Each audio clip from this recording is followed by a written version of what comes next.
I was there. I was there when my grandson confessed.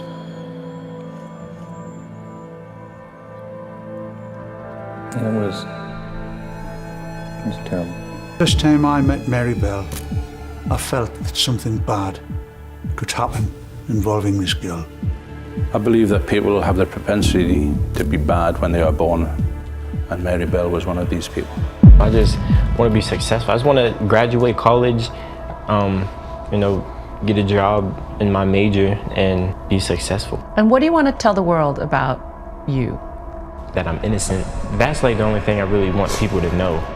I do understand pain. I have become quite intimate with suffering. Growing up in prison, I've seen many dark things, and I've been to some dark places. Children are supposed to be innocent and loving, full of wonder, and happy-go-lucky. But every once in a while, you will hear of a child that did something so dark and frightening that it is hard to believe that they were only a kid. What happens in a child's brain that makes them snap and do the unthinkable? We may never know for sure. These are some of the most terrifying kids that have ever been sentenced to prison.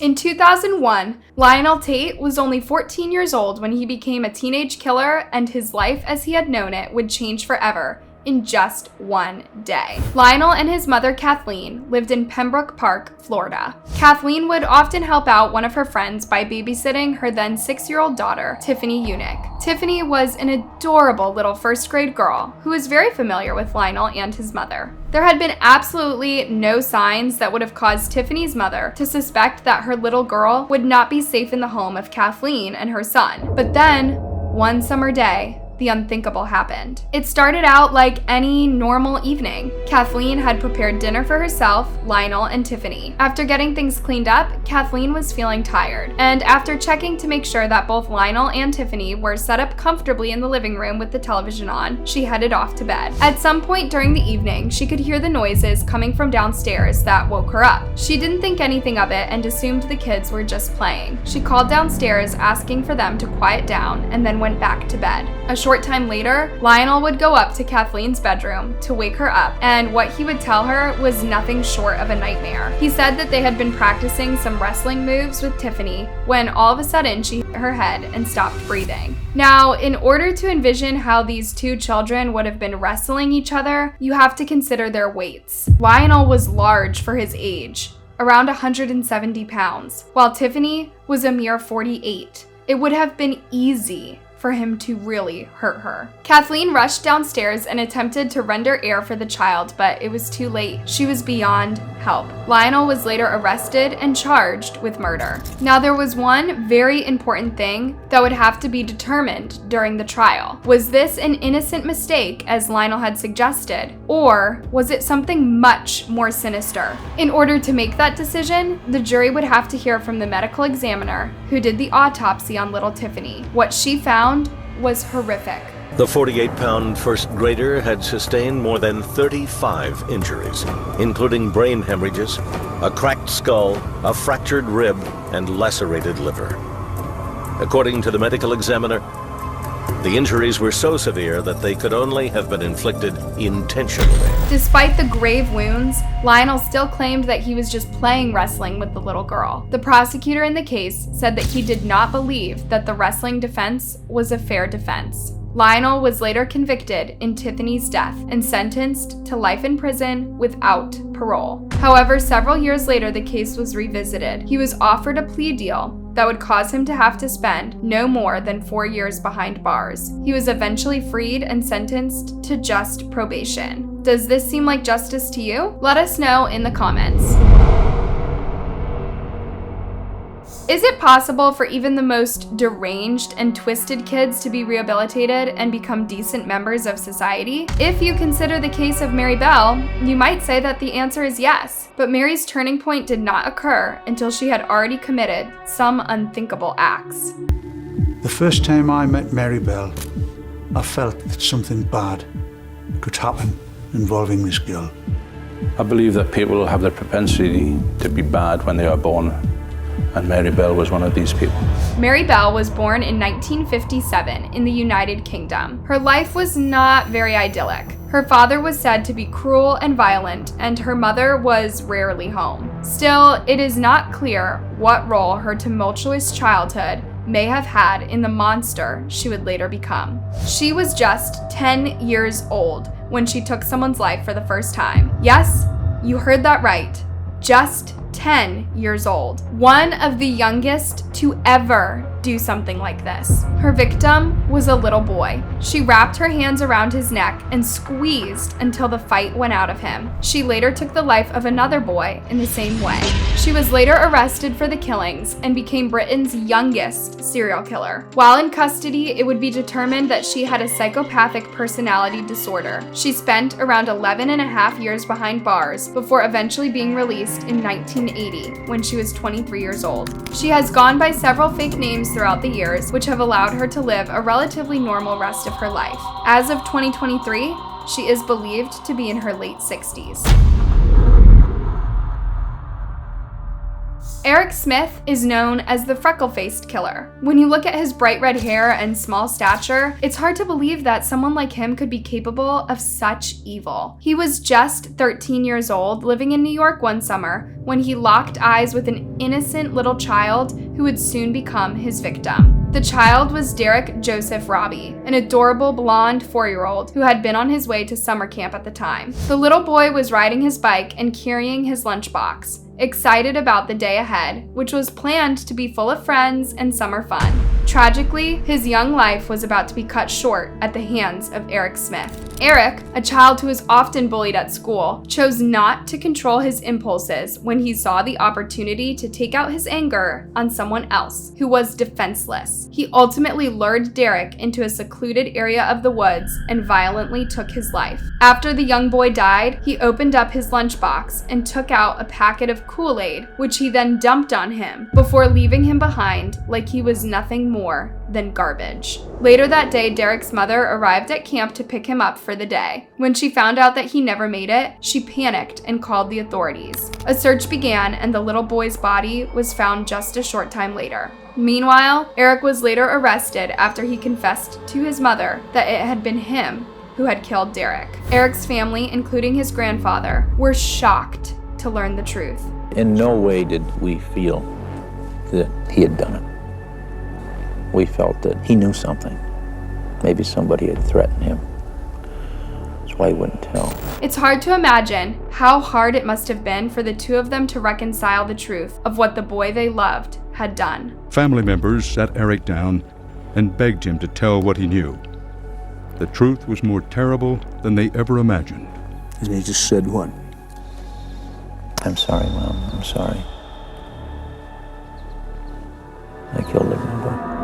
While in custody, therapists worked with Eric to determine the extent of his mental health problems. It was discovered that he had intermittent explosive disorder, which is not common in someone at his young age. Yet, it is likely that it played a role in his terrible actions. Eric was sentenced to 9 years to life in prison, the harshest sentence that he could have received at his age. He was granted parole in 2021 after spending 27 years of his life behind bars. In a jailhouse interview, he revealed that he still has big plans for his life, even after all of this time. I want to, get married, raise a family, pursue the American dream. What do the parents of Derek Robbie think of this? After all, their son never got that opportunity. They tried hard to fight Eric Smith's release throughout the years, even though it brought back horrific memories each time. It's not fair that we have to keep doing this. The news the Robbies had been dreading came after Eric Smith's 11th appearance before the board, when he was finally granted parole. Eric may be a free man, but will he ever be able to escape his infamous nickname, the freckle-faced killer? Only time will tell. John Venables and Robert Thompson were two 10-year-old boys from Liverpool, but they were no ordinary preteens. They were capable of true evil. In 1993, the boys were wandering around a shopping mall together. They had been shoplifting things that particular day, including batteries and candy. But the rush they got from these small criminal acts was not enough to satisfy the thirst they had within them for evil. Then, All of a sudden, they happened to notice a 3-year-old little boy named James Patrick Bulger. James's mother had taken her eye off of him for just a moment, and he managed to wander off. John and Robert took the child before anyone could see them, and then led him away, where they heartlessly hurt him. They left him on a railroad track to die, where his body would later be discovered. There is no doubt that these cruel boys likely expected to get away with what they had done. After all, who would expect someone of their age being capable of this? But what they probably didn't realize was that they could be captured on video surveillance at the mall, and law enforcement were suspicious of them. The boys were taken in to be questioned by a detective, and their interviews are enough to send a shiver down your spine. When you hear their high-pitched voices, it becomes all the more apparent how young they were. This makes what they did to little James all the more unthinkable. This is Robert's interview. I just want to know a little bit about you now, okay? What's your hobby then? Skipping school. Skipping school, is that right? That's not a hobby, that's a profession, Bobby, when you do it as well as you. Bobby, I came round to your house this morning, didn't I? Yeah. What did I say to you? Listening. Correct. Robert tried to put everything on John, saying that he hadn't wanted to take little James in the first place and that it had all been John's decision. Meanwhile, John was trying to deny that either of them had ever been at the shopping mall that day. Yeah, well, why are you questioning me and John as well? John saying to us that he wasn't down at the Strand. But we were. I know you were at the Strand, but why should he lie to us by saying that he wasn't in the Strand? He's scared of saying that he was down in the Strand because something happened, didn't it? After they got told. Yeah. Many people were not sure at first that law enforcement had the right guys. After all, the security footage was grainy, and this seemed to be the work of some much older teenagers, not just a couple of little boys. But before long, the evidence would continue to mount up against them, including things that were found at the crime scene. For example, an identification that seemed to match the shoes that John was wearing that day was found on the side of James's face. Not to mention the fact that John didn't deny that they had taken the child. Listen as he begins to break down, now apparently realizing how much trouble he's in. I know the truth. I believe I know the truth. I was there. That's right. You waved. Correct, but I know that a lot of things that have gone on. Yeah, well, do you know it was me that killed him? It wasn't. I never even killed him. I'm gonna end up getting on the plane because I've got blood on me. Despite everything that had happened and had already been revealed, it seemed as if Robert really thought that he was going to get to go home, and this was all just going to somehow blow over. The grim reality of his future hadn't totally hit him yet. 2055. Will I be able to go home tonight? We don't know yet, And I want you to tell I Rachel. don't need to answer any more questions, do I? Come on now, Bobby. Yeah, well, I want to kill him when I've got a baby of my own. I'm trying If I wanted to kill a baby, I'd kill my own, wouldn't I? Ultimately, both John and Robert were charged in connection with James's death. Their trial was so famous and so controversial that their parents had to go undercover to escape from it. They were both found guilty, and it was determined by the Crown that they would remain behind bars until they turned 18 years old. John would later be taken back to jail in 2017 for other crimes, while Robert remains free.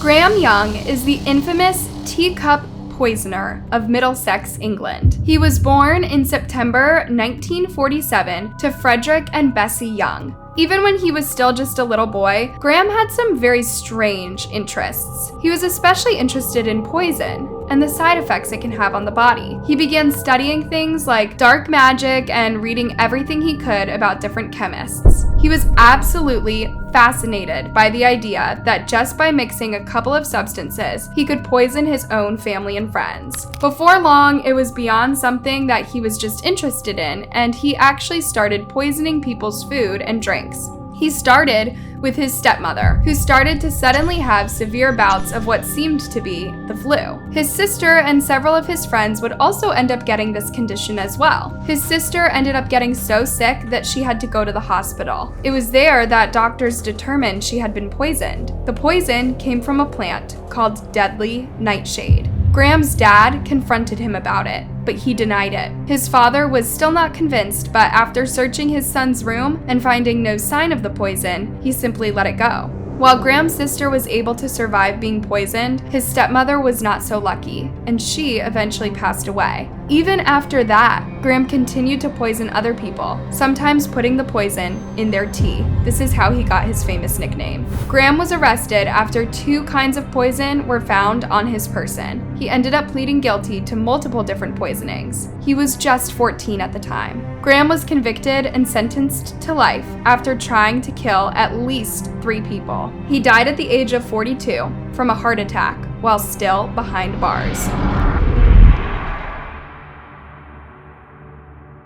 After taking a life at just 8 years old, Amarjeet Sada is likely one of the youngest killers in the entire world. And yet, still, limited information is truly known about him. He was born in a quiet village in Bihar, India. He lived a fairly normal life for a little boy in his community. His days were spent exploring, climbing trees, and being mischievous. His family was very poor and often struggled to put food on the table. However, they were rich in love and very excited to welcome a new child, a little girl, into their family. Amarjeet was 7 years old at that time. His little sister, Khushbu, was born. Let's just say that Amarjeet was not pleased about his little sister's arrival. He enjoyed causing her pain and making her cry. When nobody was looking, he would even pinch the tiny baby. But his cruelty did not end there. He managed to get the baby away from the watchful eyes of his parents and brutally ended her life. When Amarjeet's mother eventually discovered her lifeless daughter, she began screaming hysterically, and a neighbor notified law enforcement. A short time later, Amarjeet would emotionlessly confess to the crime. He was said to have had a sly smile on his face as he described what he had done to his little sister. Because he was so young, Amarjeet was not sentenced to prison. Instead, he was sent to live in a children's home where he would remain until his 18th birthday. Would you consider this a fair sentence, or do you think this child deserved a harsher punishment for the callous way he snuffed out his sister's life?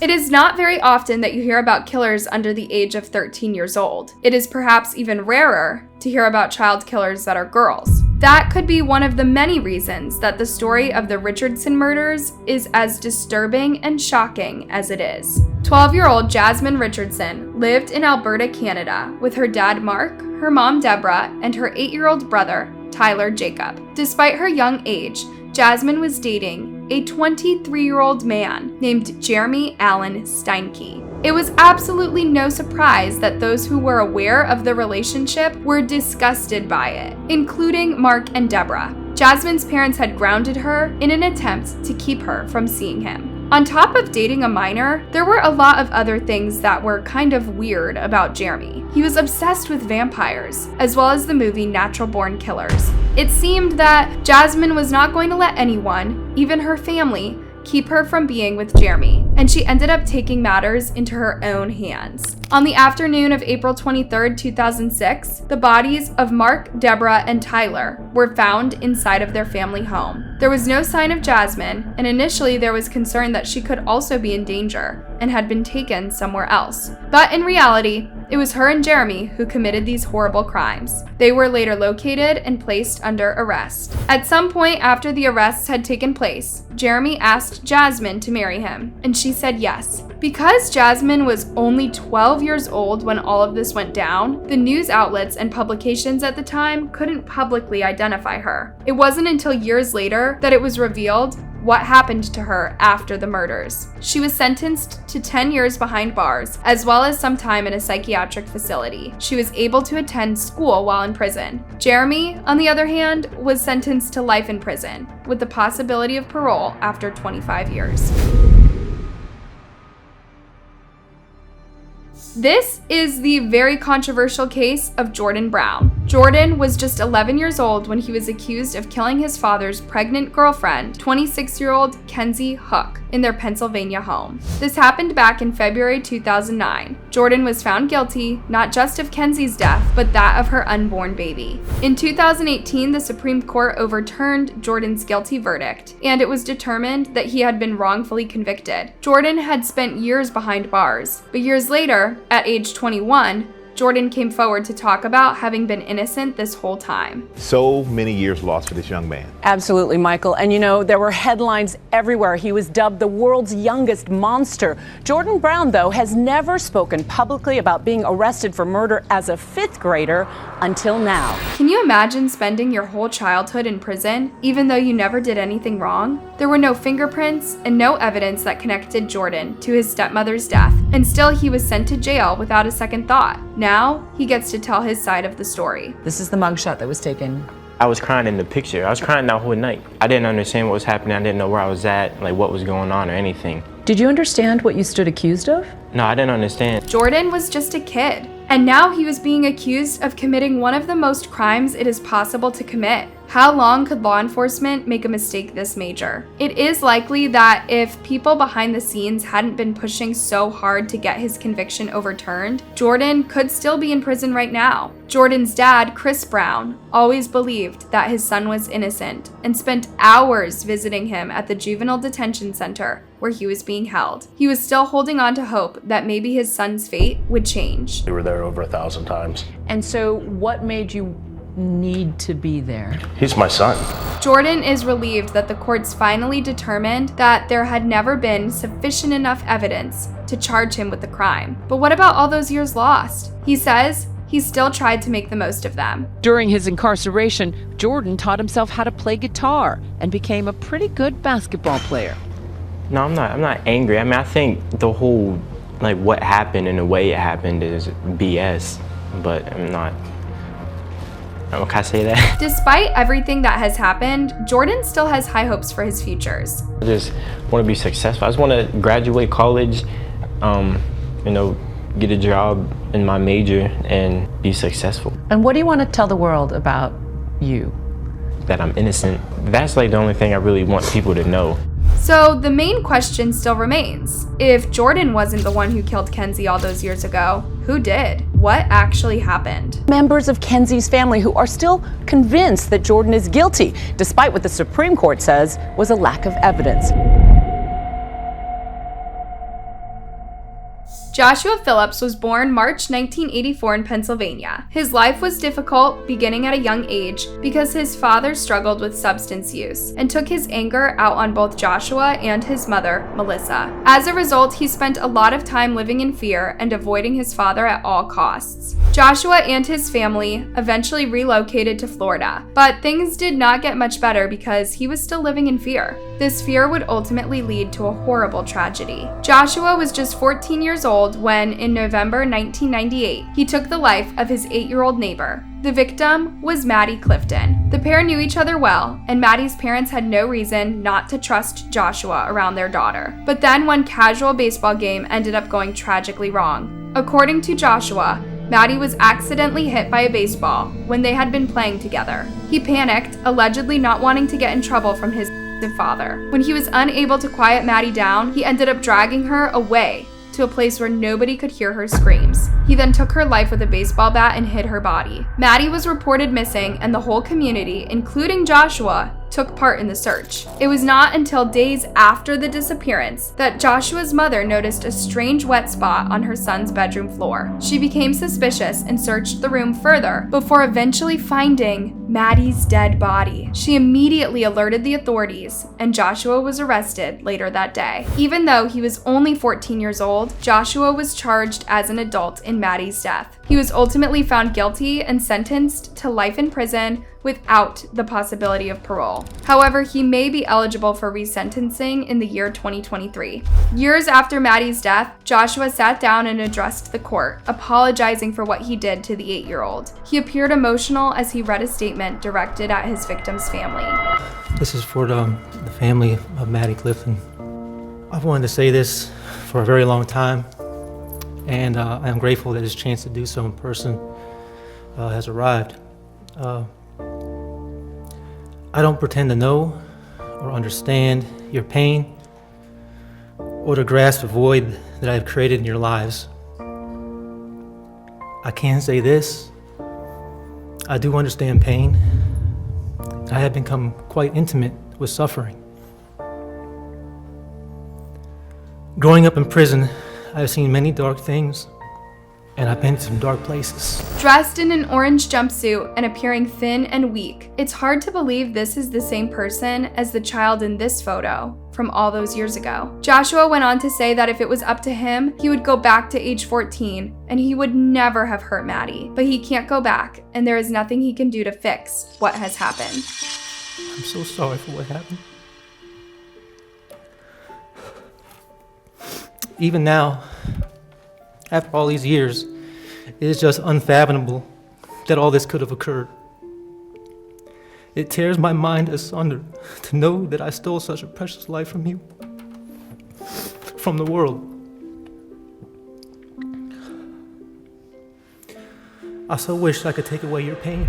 If a court does reconsider resentencing him in the year 2023, do you think he should have a second chance at parole someday? Let us know in the comments. These people have been some of the most terrifying kids that were sentenced to prison at a very young age. What could have possibly caused any of them to believe that taking a life of an innocent person would be the answer to all of their problems? It is something we may never understand, but one thing is clear. It doesn't matter how young you may be, one decision in one moment in time can change the trajectory of your life forever. Thanks for watching, and don't forget to subscribe so you don't miss out on any new videos.